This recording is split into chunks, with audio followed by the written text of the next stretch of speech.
Herkese selamlar. Bugün mutfağımda bir ilke imza atıyorum.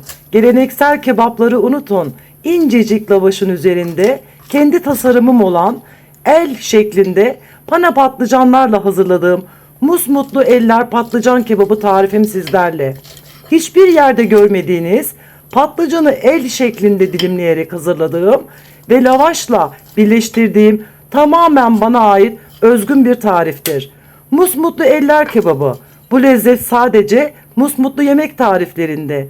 Özellikle yufka açmayı bilmeyenlerin lavaşla börek, kebap lezzetini bir arada yakalayın. Deneyecek olanlara afiyet olsun. Musmutlu eller patlıcan kebabı tarifim vereceğim ölçülerle 4 kişiliktir. Dilerseniz patlıcan sayısını ve içerisine koyacağımız malzemeleri miktarını arttırarak sayıyı çoğaltabilirsiniz.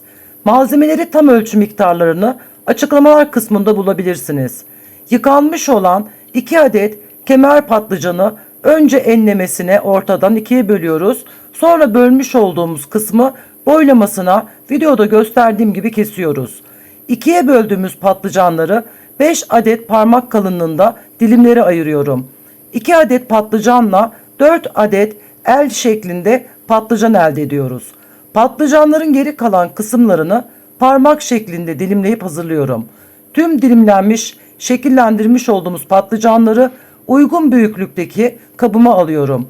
Üzerine 2 tatlı kaşığı tuz ekleyip üzerlerine geçecek kadar su ilavesi yapıp patlıcanların tamamen tuzlu su içerisinde acı sularını salmaları için üzerine ağırlık koyup 20 dakika tuzlu su içerisinde dinlendirmek için kenara ayırıyorum. Acı kara suyunu salmış olan patlıcan dilimlerini güzelce durulayıp süzgeçte süzüp havlu peçete üzerine sıralayıp tamamen kurumalarını sağlıyorum. Tamamen kurutmazsak kızartma esnasında yağı fazla çekmesine ve de yağ sıçraması oluşabileceği için özenle kurutalım. Patlıcan kebabının börek lezzetiyle buluştuğu bu muhteşem tarifi musmutlu eller patlıcan kebabını mutlaka deneyin arkadaşlar. Tavsiye ederim. Çok ama çok lezzetli olmuş. 2 adet yumurtamın beyazlarını ayrı bir kabıma, sarıları ayrı bir kabıma ayırıyorum. Bir kase içerisine 1 çay bardağı galeta unumu hazırlıyorum. Her bir patlıcan dilimlerini önce yumurta sarısına, hemen ardından her yerine galeta unu değecek şekilde patlıcanlarımı sırayla galeta ununa bandırıyorum. Yumurta beyazlarını buzdolabında bekletebilirsiniz. Biraz sonra kıymalı iç harcımızı hazırlarken tekrar kullanacağız. Beni nerelerden izliyorsunuz? Hangi ülkelerden ya da hangi şehirlerden? Sizlerle tanışabilmek adına bulunduğunuz, yaşadığınız illerin isimlerini yorumlar kısmına yazabilirsiniz. En çok hangi yemeği seversiniz? Ya da yörelerinize özel, yöresel yemeklerin isimlerini yazabilirsiniz. Güzel yorumlarınızı ve farklı kültürlerden gelen yorumları okumak beni çok mutlu ediyor. Uygun büyüklükteki tavamı orta ateşte yanan ocağımın üzerine alıyorum.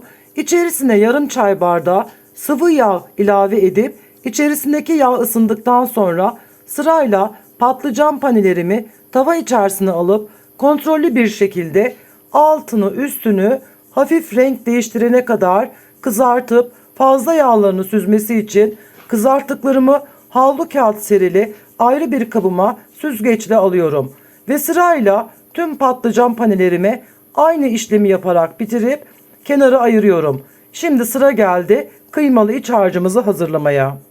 Bu yemeği yaptığınızda misafirlerinizi şekliyle şaşırtacak, tadıyla mest edeceksiniz. Mutlaka denemelisiniz. 1 adet orta boy kuru soğan yemeklik olacak şekilde küp küp doğranır. 4 diş sarımsak küçük küçük doğranır. Kıymalı ya da etli yaptığınız yemeklerin içerisine çok az da olsa mutlaka sarımsak ilave edin arkadaşlar. Yemeğin hem lezzetini arttırırken hem de tansiyonu ayarlar. Bağışıklık sistemini güçlendirir, daha az hastalanırsınız. Yarım demet yıkanmış maydanoz ince ince kesilir. Benim domateslerim küçük boylu olduğu için 5 adet kullandım. Orta boy yıkanmış 3 adet domates yeterli geliyor. Domateslerimizi de küp küp olacak şekilde yemeklik doğrayalım. 2 adet yıkanmış kapya biberlerin çekirdek temizliği yapılıp yemeklik olacak şekilde doğranır. Kapya biber yerine isterseniz yeşil biber de kullanabilirsiniz. Orta ateşte yanan ocağımızın üzerine tavamızı alıyorum. İçerisine 5 yemek kaşığı sıvı yağ ilave edip ısındıktan sonra önce soğanlarımızı tavaya alıyorum. Birkaç dakika kavurup hemen ardından sarımsaklarımı ilave ediyorum. 1 dakika sarımsaklarla beraber kavuruyorum. Sarımsakları yakmamaya özen gösterelim. Hemen ardından kapya biberlerimi tavaya alıp birkaç tur kavurduktan sonra 200 gram orta yağlı dana kıymamı da malzemelerin üzerine alıp kıymayla tüm malzemelerin güzelce karışmasını sağlayıp kavuruyorum. Kıymam kendi suyunu tavaya salıncaya kadar pişirip üzerine domates ve maydanozlarımı ilave ediyorum. Yarım yemek kaşığı biber salçası, 1 tatlı kaşığı tuz, 1 çay kaşığı karabiber, 1 çay kaşığı kimyon, 1 tatlı kaşığı kekik ilave edip domatesler kendi suyunu salana kadar güzelce karıştırarak pişirip ocağın altını kapatıp malzemeleri soğumaya bırakıyorum. 1 adet lavaşımın kenar kısımlarına videoda gösterdiğim gibi ılımış olan kıyma iç harcımdan kaşık yardımıyla yerleştirip kıyma iç harcımın üzerine kızartılmış patlıcan dilimlerini de yerleştirdikten sonra 3 tarafından rulo yaparak sararak kürdan yardımıyla tutturup sabitliyorum. Yumurta beyazlarımı kıyma iç harcıma ilave edip karıştırıyorum. Üçgen görüntüsü verdiğimiz lavaşın orta yerine kıymalı iç harcımızdan ekleyip en ortasına el şeklini verdiğimiz patlıcan panemizi güzelce yerleştiriyorum. Kenarlarına fırça yardımıyla önce yumurta sarısı sürüp çörek otuyla süslüyorum. Dilerseniz çörek otu yerine susam da kullanabilirsiniz. Toplamda 4 adet lavaşıma kıymalı iç harcım tam denk geldi. Bir tane lavaşımı buzdolabı poşetine alıp derin dondurucuya kaldırdım.